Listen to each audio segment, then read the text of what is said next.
কোরআন পাক বলেছেন বিসমিল্লাহির রহমানির রহিম ইন্নাল্লাযীনা ইউতুনাল্লাহ ওয়া রাসূলাহু লা'নাহুমুল্লাহু ফিদ দুনিয়া ওয়াল আখিরাহ।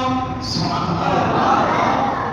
কোরআন শরীফের মধ্যে সূরা আহজাব 57 নম্বর আয়াতের মধ্যে রব্বুল আলামিন ঘোষণা দিয়েছেন যে ব্যক্তি আল্লাহকে কষ্ট দেয় এবং মদিনাওয়ালার নবীকে কষ্ট দেয় তার উপর লানাহুল্লাহু ফিদ দুনিয়া ওয়াল আখিরাহ, তার উপর দুনিয়াতে লানত, দুনিয়া থেকে যাওয়ার পরেও লানত।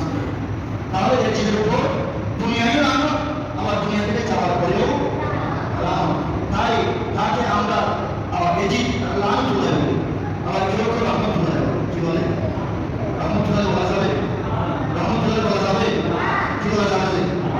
আমরা কথা বলি আল্লাহ নিজে ঘোষণা দিয়েছেন ইন্নাল্লাযীনা ইউতুনাল্লাহ ওয়া রাসূলাহু লা'নাহুমুল্লাহু ফিদ দুনিয়া ওয়াল আখিরাহ, যারা আল্লাহ এবং রাসূলকে কষ্ট দেয় তাহলে ময়দানে কারবালাতে ইমাম হুসাইন রাদিয়াল্লাহু তাআলা কে শহীদ করে দিয়েছেন। আল্লাহ কি কষ্ট পান নাই?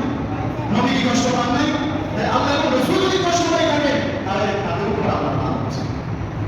দুনিয়া তো এবং আখিরাতের মধ্যে এটা কোরআন শরীফের সূরা আহজাবের 57 নম্বর আয়াতের মধ্যে আল্লাহ স্পষ্ট বলে দিয়েছেন। উচ্চ আওয়াজ বলুন সুবহানাল্লাহ।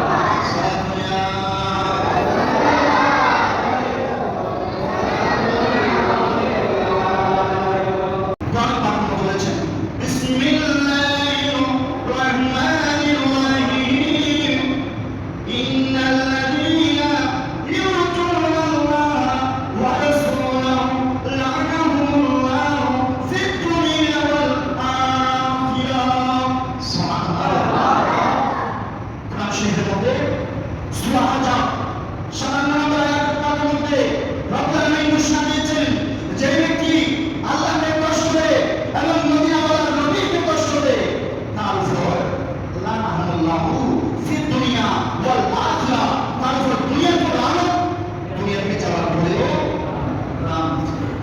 তাহলে যে জীবের উপর দুনিয়ায় লানত আবার দুনিয়া থেকে যাওয়ার পরেও লানত, তাই তাকে আমরা এজি লানত বলে দেব, আবার কেউ কেউ রহমত বলে দেব। কি বলে? রহমতুল্লাহ বলা যাবে? রহমতুল্লাহ বলা যাবে? কি বলা যাবে?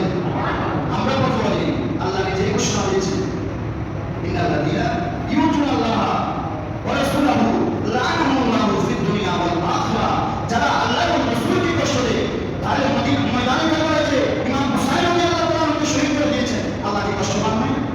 নবী কি কষ্ট পান নাই? আল্লাহ এবং রাসূল যদি কষ্ট পায় থাকেন তাহলে তাদের উপর আল্লাহ লানত। দুনিয়া তো এবং আখিরাতের মধ্যে এটা কোরআন শরীফের সূরা আহজাবের 57 নম্বর আয়াতের মধ্যে আল্লাহ স্পষ্ট বলে দিয়েছেন। উচ্চ আওয়াজ বলুন সুবহানাল্লাহ।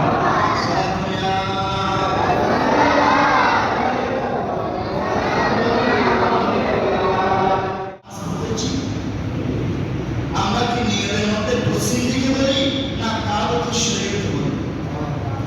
মানে কাবা যেদিকে আমরা নামাজ পড়তেছি সেই দিকে, পূর্ব পশ্চিম উত্তর দক্ষিণ সেটা কোনো বিষয় নয়, বিষয় হলো কাবা যেদিকে নামাজ সেই দিকে। সেজন্য